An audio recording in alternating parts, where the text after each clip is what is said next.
Драги ученици, денес на овој час ќе ја изучиме третата наставна единица од темата Историја на македонскиот јазик, а таа е учебникарската дејност во Македонија.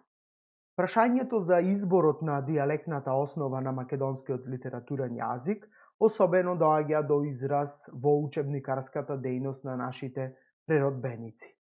Една од основните задачи на македонската преродба била отворањето училишта на македонски народен јазик, а исто така и печатењето на соодветни учебници на македонски јазик. Реализацијата на оваа задача не била лесна, токму поради влијанието на туѓото образование во Македонија, а тоа пред се било грчко, бугарско и српско. Дури се употребувале учебници на овие јазици и во наставата на македонски јазик. Овие пропаганди имале за цел асимилација на македонскиот народ, токму преку воспитување на младите генерации според сопствен национален модел. Во едни вакви услови македонските преродбеници со својата учителска и учебникарска дејност имале за цел да го спречат процесот на асимилирање на македонскиот народ. Во согласност со ставот на македонските црковни општини, наставата на македонските училишта се одвивала на соодветните народни говори, односно во она подрачје каде што се одвивала наставата, таа се одвивала на говорот кој што се зборувал во тоа подрачје. Паралелно со употребата на народните говори во наставата, во македонските учебници дошол до израз стремежот да се пишува на западно македонско наречје. Овој белек е карактеристичен за првите македонски учебници на Партени Зографски и на Кузман Шапкарев. Овој белек исто така го среќавате и во претходните наставни единици и забележувате дека постојано македонските природбеници се стремат западното наречје да влезе во основа на македонскиот стандарден јазик и во едното гледиште и во другото гледиште. И кога се сметало дека треба да се оформи еден заеднички јазик и за македонците и за бугарите, и во второто гледиште кога требало да се оформи македонски литературен јазик за сите македонци. Овој белек кој е карактеристичен за Партени Зографски и Кузман Шапкарев се провлекува во нивните учебници.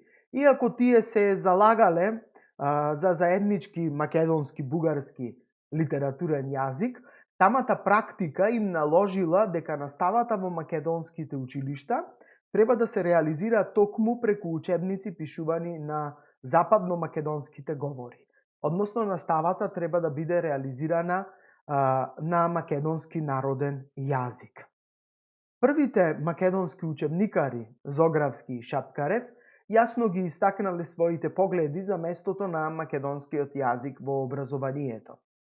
Во услови на туги образовни пропаганди, тие цврсто стоеле зад ставот дека образованието на детето треба да започне токму на неговиот мајчин јазик.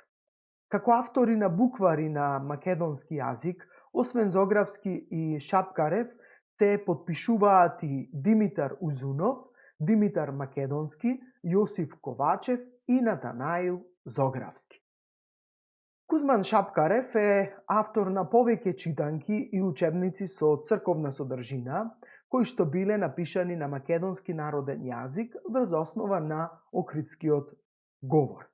Пред се со учебниците со црковна содржина се состоеле од евангелски и апостолски текстови.